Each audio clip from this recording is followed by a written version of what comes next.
More now on the research that suggests that patients admitted to hospital at weekends in England are at greater risk of dying compared with those admitted during the week. Our health correspondent Dominic Hughes is at a new 7-day-a-week facility in Northumbria Specialist Emergency Care Hospital in Cramlington Forest. Dominic. Yes, good afternoon and welcome to the pathology lab here at Northumbria Specialist Emergency Care Hospital. This is a lab that runs 7 days a week, 24 hours a day. As you can see, there's some members of staff behind me testing blood, testing urine. This machine here is actually undergoing quality control testing at the moment. When it's working, it will test blood, test kidney function, test liver function.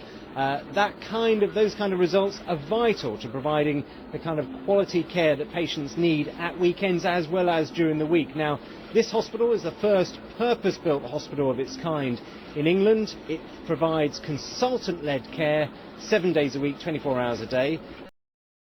And it has 8 specialities here, so cardiology, maternity, surgery, all those specialities are consultant-led. And the fact that they have this lab here is essential into providing the backup that those consultants and doctors working on those wards need. Now, I'm pleased to say we're joined by Sarah Robinson, who's the Director of Surgery here at the hospital. Sarah, thank you very much for joining us. Just to start with, what is it that makes a difference about having a consultant on a ward present to the quality of care that patients receive, do you think?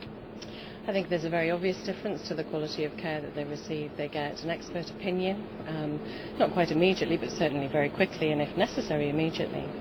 Most importantly, I think, in the success of this department and hospital is the fact that we have such rapid access to diagnostics, particularly imaging, which is vital to surgeons to allow us to achieve the diagnosis quickly and also to then be able to plan our operations if necessary. We've divided surgery into what's called upper GI and lower GI, so that's essentially, on the whole, stomachs and gallbladders or bowel procedures.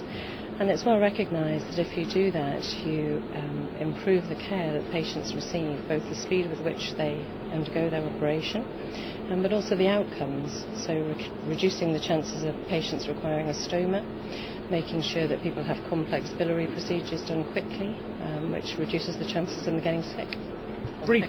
Briefly, I mean, how have the staff reacted to the prospect of, having 7-day working here? Because it's not an area that is without controversy, is it? It hasn't come to us suddenly. This has been a long process. Over 10 years ago, we decided that we wanted to go to 7-day working, and we felt it was the best thing to do for the patients. And we've achieved that relatively seamlessly. It has required some change in rotors, but for the most part, it's been accepted very well. People struggle with change, and that's just paid people, but the majority of people have actually managed exceptionally well and have enjoyed the process. Okay, Sarah, thank you very much for joining us. You can find out a lot more about 7-day working in the NHS on the BBC website. We'll be bringing you more from the hospital later in the day. Meanwhile, back to you. Dominic, thank you. And we've got plenty more coverage on this subject here during the day, and you can get more information, including analysis and detailed background, on our website. That's bbc.co.uk/NHS Weekend. Or if you use social media, do join the debate using the hashtag NHS Weekend.